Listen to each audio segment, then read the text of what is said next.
Welcome back. In the previous lecture, we have started with the muscular tissue where we have studied about the skeletal muscle tissue.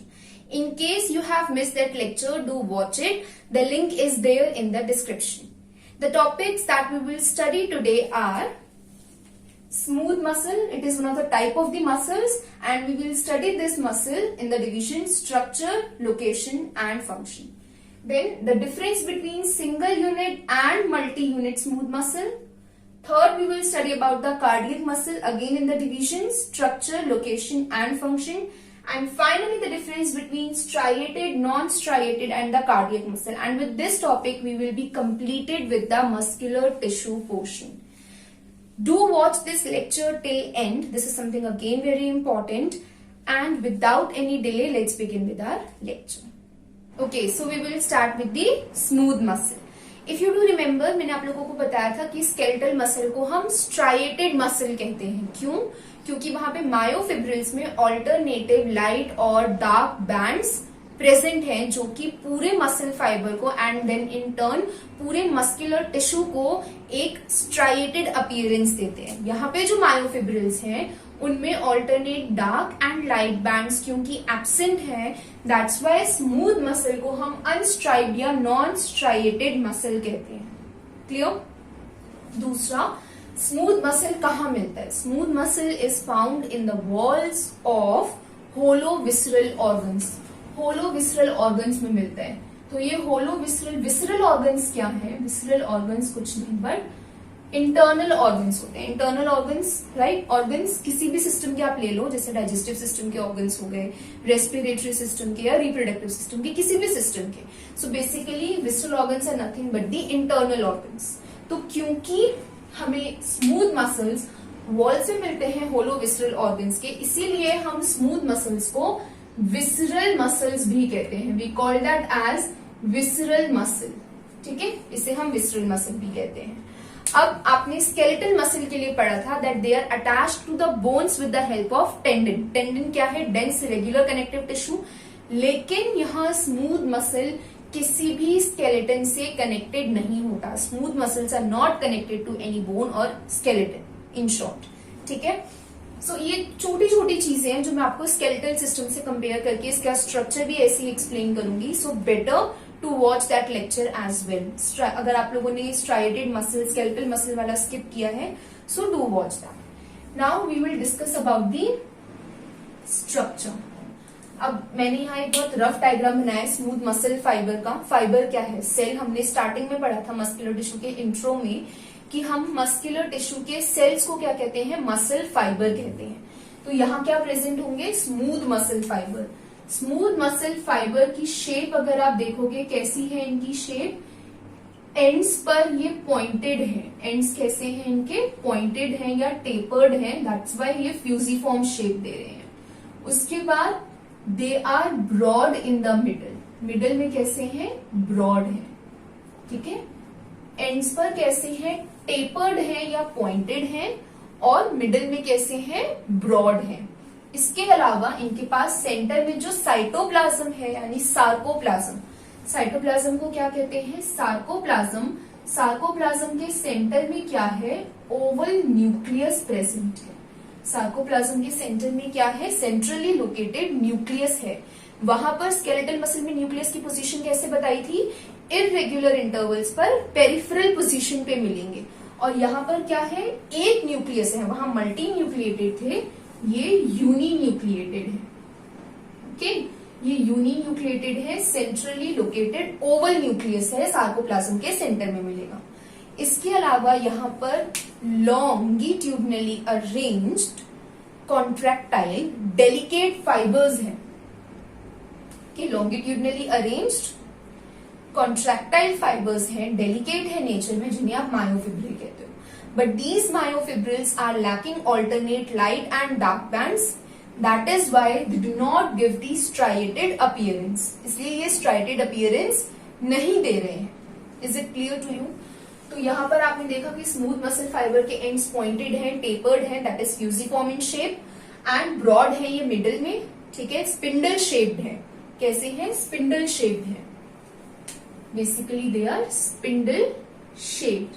इसके अलावा आपने क्या देखा कि इनके पास सार्कोप्लाज्म है, साइटोप्लाज्म है, साइटोप्लाज्म, इसके सेंटर में एक ओवल न्यूक्लियस है, सेंट्रली लोकेटेड ओवल न्यूक्लियस है, that is they are uninucleated. ये कवर्ड है, सराउंडेड है किससे? प्लाज्मा मेम्ब्रेन से। इनके पास longitudinally arrange delicate contractile fibres हैं, जिसे आप मायोफिब्रिल कहते हो, and they lack alternate light and dark bands. This was all about the structure of the smooth muscle fibre और सेल। ठीक है, ये स्मूथ मसल फाइबर है, इसके बारे में मैंने आप लोगों को बताया। अभी इसके शेप के बारे में, स्पिंडल शेप्ड है, पॉइंटेड है, ब्रॉड है मिडल में।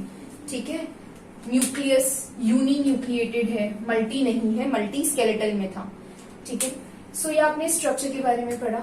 अब अगर मैं आपको पूछूं इसकी लोकेशन के बारे में मुझे बताओ, तो कहाँ मिलेगा? Posterior part of oesophagus. जो पोस्टीरियर पार्ट है किसका? ईसोफेगस का, वहां मिलेगा।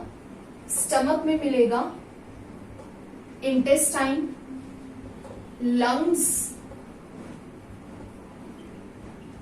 urinary bladder, and of course urinogenital tract as well as iris of the eye and many other internal organs। कुछ एग्जांपल्स दिए हैं कि आप इसकी लोकेशन क्या देख सकते हो? Posterior part of esophagus, stomach, intestine, lung, urinary bladder, urinogenital tract, iris of the eye etcetera. ये इसकी लोकेशन है, जितने भी इंटरनल ऑर्गन्स हैं। क्लियर? देन इसका फंक्शन क्या है? सी,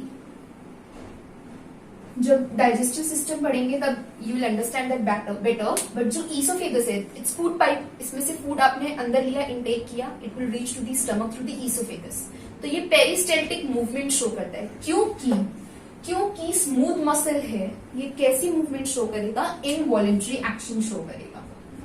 इनवॉलेंट्री एक्शन क्या है? आप लोगों ने स्केलेटल मसल के केस में पढ़ा था कि वो वॉलेंट्री एक्शन शो करते हैं। वैसा एक्शन जो आपके कंट्रोल में है, जो आप कंट्रोल कर सकते हो, like movement of arms, walking, sitting, eating, जो आप कंट्रोल कर सकते हो, वॉलेंट्री वही है। इनवॉलेंट्री एक्शन का मतलब क्या है?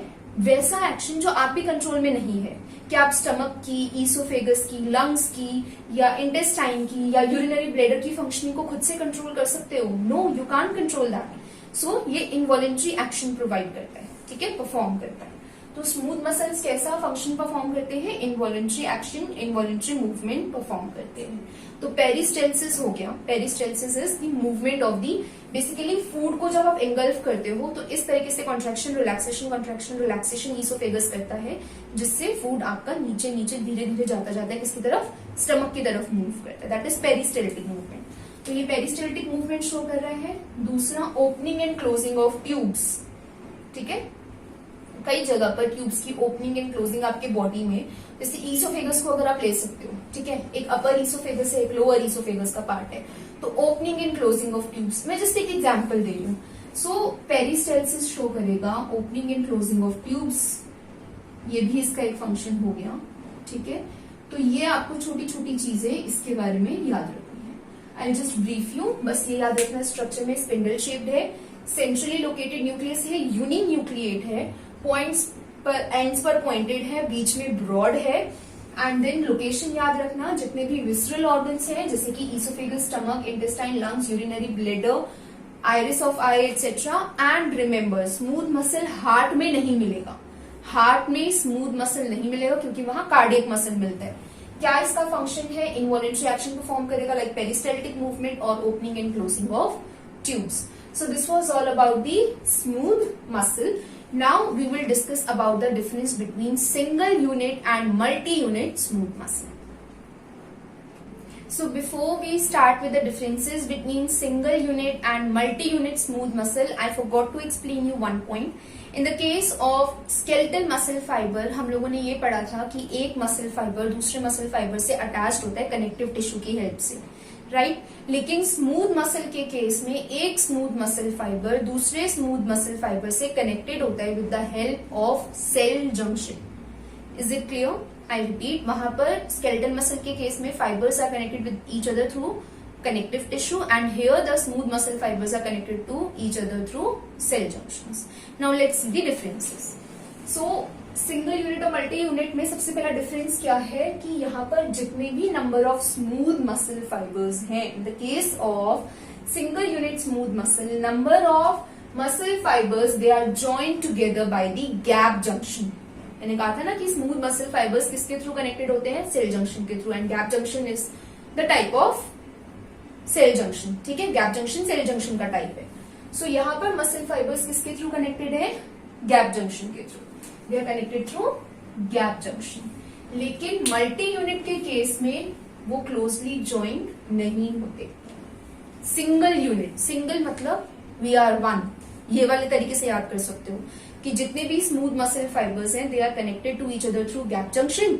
लेकिन मल्टी यूनिट के केस में they are not closely joint, ये किसी भी गैप जंक्शन या किसी सेल जंक्शन के थ्रू कनेक्टेड नहीं होते। दूसरा डिफरेंस क्या है, all fibers contract as single unit automatically and rhythmically because they are single unit smooth muscle, single unit smooth muscle, क्योंकि ये गैप जंक्शन से कनेक्टेड है, ये सिंगल यूनिट है, they are working as a single unit, तो contract या relax, contract या relax ये एक यूनिट की तरह होंगे। यहां पर क्या है, individual fiber, because they are not a single unit, they are separate, acting as separate units. तो इंडिविजुअल फाइबर्स जो हैं कॉन्ट्रैक्ट एज सिंगल यूनिट, एक फाइबर सिंगल यूनिट की तरह कॉन्ट्रैक्ट करेगा, they are not combined by any junction. तो ये individually contract करेंगे, इंडिविजुअली रिलैक्स करेंगे। मतलब एक फाइबर का कॉन्ट्रैक्शन या रिलैक्सेशन दूसरे फाइबर के कॉन्ट्रैक्शन रिलैक्सेशन पर डिपेंडेंट नहीं है। और सिंगल यूनिट के केस में क्योंकि ये कंबाइन है गैप जंक्शन के थ्रू, तो कॉन्ट्रैक्ट करें या रिलैक्स करें, रिदमिक कॉन्ट्रैक्शन, रिदमिक रिलैक्सेशन होगा। सारे फाइबर्स एक साथ कॉन्ट्रैक्ट करेंगे और एक साथ रिलैक्स करेंगे, that is why they are single unit. और क्योंकि यहाँ पर एक फाइबर इंडिपेंडेंटली कॉन्ट्रैक्ट या रिलैक्स कर रहा है, that is why they are multi unit. अब इसका एग्जांपल आप ले सकते हो walls of hollow visceral organs like stomach, intestine, urinary bladder, कुछ भी ले लो यहाँ पर। ठीक है, they all are falling under the single unit smooth muscle. और मल्टी यूनिट में क्या है, हेयर रूट, ठीक है, walls of large blood vessels. So मोटा मोटा डिफरेंस अगर मैं आप लोगों को बोलूंगी क्या आप मेजर डिफरेंस बता सकते हो, तो इसका मेजर डिफरेंस ये हो गया कि सिंगल यूनिट के केस में मसल फाइबर्स जो हैं वो कंबाइन है गैप जंक्शन से, यहाँ ये क्लोजली ज्वाइन नहीं है। बिकॉज ये क्लोजली ज्वाइन है तो automatic and rhythmic contraction relaxation होगी, एक यूनिट की तरह कॉन्ट्रैक्शन, एक यूनिट की तरह रिलैक्सेशन होगा। मल्टी यूनिट के केस में इंडिविजुअल फाइबर का अपना अपना कॉन्ट्रैक्शन रिलैक्सेशन होगा इंडिपेंडेंट ऑफ ईच अदर। इसके एग्जाम्पल हो जाएंगे walls of the hollow visceral organs like stomach, intestine, urinary bladder etcetera. और यहाँ एग्जाम्पल हो गए hair root and walls of the large blood vessel. So here with these differences we have completed with the smooth muscle. Now we will start with the cardiac muscle. So the last type of muscle is cardiac muscle. Cardiac muscle कहाँ मिलता है? Exclusively in the walls of heart. Okay, cardiac is always related to heart, related something to heart. तो cardiac muscle exclusively कहाँ मिलेगा? Heart wall में मिलेगा। इसके अलावा इसके मसल फाइबर को हम क्या कहते हैं? कार्डियक मसल फाइबर कहते हैं। तो हम पहले इसके स्ट्रक्चर के बारे में देखेंगे। क्या कहते हैं हम एक मसल फाइबर को? यहाँ पे कार्डियक मसल फाइबर। अब अगर आपको इसका स्ट्रक्चर बताना है तो कैसे बताओगे? आपने स्केलेटल के केस में देखा, स्मूथ के केस में देखा, they are not branched, but here in this case they are branched. तो कार्डियक मसल फाइबर कैसा है? ब्रांच्ड है, ब्रांच्ड कार्डियक मसल फाइबर है। और जब ये ब्रांचेस एक दूसरे से कंबाइन होती हैं, दे फॉर्म दी नेटवर्क। ठीक है, cardiac muscle fibres will combine and they will form the network. अब इसके बाद आपको इसमें क्या ध्यान देना है कि इसके पास सार्कोलेमा प्रेजेंट होता है। सार्कोलेमा क्या है? प्लाज्मा मेम्ब्रेन है जो कि मसल फाइबर को सराउंड कर रही होती है। इसके पास सार्कोप्लाज्म भी है और सार्कोप्लाज्म में क्या है? सेंट्रल न्यूक्लियस है। तो ये भी क्या है? स्मूथ मसल की तरह यूनी न्यूक्लिएटेड होता है कि हर एक सेल में एक ही न्यूक्लियस प्रेजेंट होगा। तो ये भी क्या है? यूनी न्यूक्लिएटेड है। इसके अलावा आपको इसमें क्या ध्यान रखना है? इसके पास भी क्या है? मायोफिब्रिल्स प्रेजेंट होते हैं, ठीक है। Longitudinal delicate thread like structure है, प्रोटीनिशियस फिब्रिल्स हैं जिन्हें हम मायोफिब्रिल्स कहते हैं। स्मूथ मसल के केस में they do not have alternate light and dark bands, but in this case they have फेंट, not very clear, not very bright, but faint dark and light bands. ये alternate कर रहे होते हैं एक दूसरे को, लेकिन ये present होते हैं। क्लियर? तो क्या देखा कि striated मसल के केस में, यानी skeletal मसल के केस में they have, myofibrils have alternative dark and light band, जो कि स्ट्राइड अपीयरेंस दे रहे हैं। स्मूथ मसल के केस में मायोफिब्रिल्स के पास लाइट और डार्क बैंड नहीं है, लेकिन in the case of cardiac muscle fibre they have faint dark and light bands which alternate with each other. Okay, अब इसके बाद एक नया स्ट्रक्चर है दैट इज इंटरकैलेटेड डिस्क। ये क्या है? डेंसली स्टेन्ड रीजन है, डेंसली स्टेन्ड डिस्क है, ठीक है। It's a densely stained disc. ये क्या है? Basically it is the junction between two adjacent cell fibers. तो इंटरकैलेटेड डिस्क जो है, it is a junction between two adjacent fibers, junction between two adjacent fibers. किसकी तरह काम करता है? It is a booster of contraction wave. Understand from the term, ठीक है। क्योंकि इंटरकैलेटेड डिस्क जंक्शन है, ये दो एडजेसेंट फाइबर्स हैं, इनके बीच का एक जंक्शन हो गया इंटरकैलेटेड डिस्क, और इस इंटरकैलेटेड डिस्क को हम क्या कह रहे हैं? Suppose this finger is intercalated disc, this is a junction between the two fibers, दो एडजेसेंट फाइबर्स के बीच का जंक्शन है। जंक्शन का मतलब क्या हुआ कि it is a booster of contraction wave. Contraction wave का जंक्शन है, what do we understand by that? अगर एक मसल फाइबर में कॉन्ट्रैक्शन वेव जनरेट हुई है, this intercalated disc will allow the contraction wave, will permit the contraction wave to be transmitted to the adjacent fiber.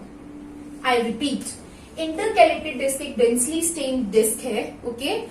It is there in the heart. Heart में मिलती है केवल, सिर्फ muscular इन्हीं cardiac muscle fibers में मिलेगी, right?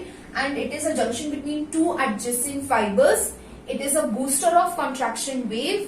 अगर एक कार्डियक मसल फाइबर में कॉन्ट्रैक्शन वेव जनरेट हुई है, ये इंटरकैलेटेड डिस्क अलाउ करेगी कि मसल कॉन्ट्रैक्शन दूसरी कार्डियक मसल फाइबर में भी ट्रांसमिट हो एंड सो ऑन। इसकी वजह से जो कार्डियक मसल फाइबर्स होते हैं वो कॉन्ट्रैक्ट करते हैं एज अ यूनिट, एक यूनिट की तरह, जो कि हार्ट की कॉन्ट्रैक्शन रिलैक्सेशन इतनी सिंक्रोनाइज है, इतनी रिदमिक है, उसका एक ये रीजन है, क्योंकि it is a booster of contraction wave. एक कार्डियक मसल फाइबर में अगर कॉन्ट्रैक्शन वेव जनरेट हो रही है और वो दूसरे कार्डियक मसल फाइबर में जा रही है, किसकी वजह से? Because this is permitting it, this is the booster of the contraction wave. Okay, so this is the function now of intercalated disc. Now location क्या है कार्डियक मसल फाइबर की? In the walls of the heart. क्या function होगा इसका? Contraction and relaxation. अगर heart rhythmically contract कर रहा है, रिलैक्स कर रहा है, कॉन्ट्रैक्ट कर रहा है, रिलैक्स कर रहा है, जिसकी वजह से प्रॉपरली ब्लड पंप हो रहा है to various parts of the body. So this is the function of cardiac muscle fiber. What we studied about the cardiac muscle, it is found in the walls of the heart.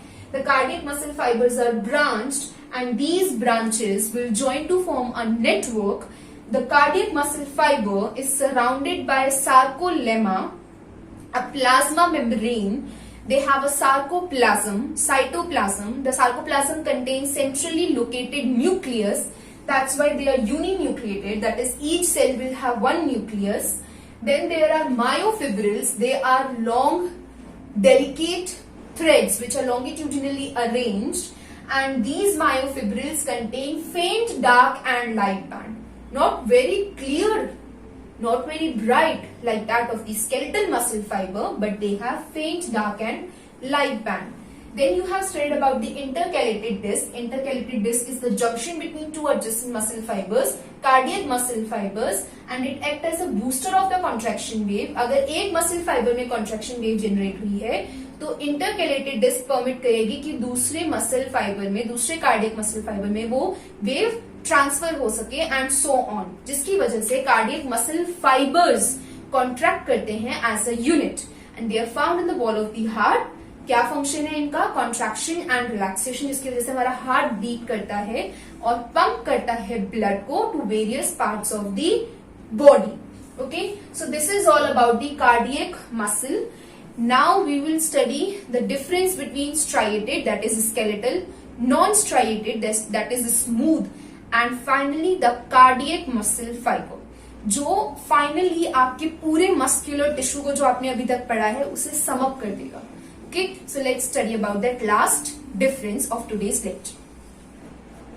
So finally we will study the difference between striated, that is skeletal, non-striated, that is smooth, and the cardiac muscle, which will sum up your whole muscular tissue and will make your understanding much more clear. Okay, so सबसे पहले striated muscles कहाँ मिलते हैं? They are occurring in the limbs, body wall, face, neck, etc. Whereas non-striated, that is smooth muscles, are found in the posterior part of esophagus, iris of eye, urinary bladder, stomach, intestine, lungs, etc.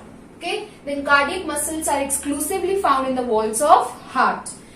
Striated muscles are cylindrical in shape, whereas smooth is spindle shaped, and cardiac muscle fibers are cylindrical in shape. Skeletal muscles are multinucleated, irregular intervals पर nucleus मिलते हैं, right? Whereas smooth and cardiac muscles are uninucleated.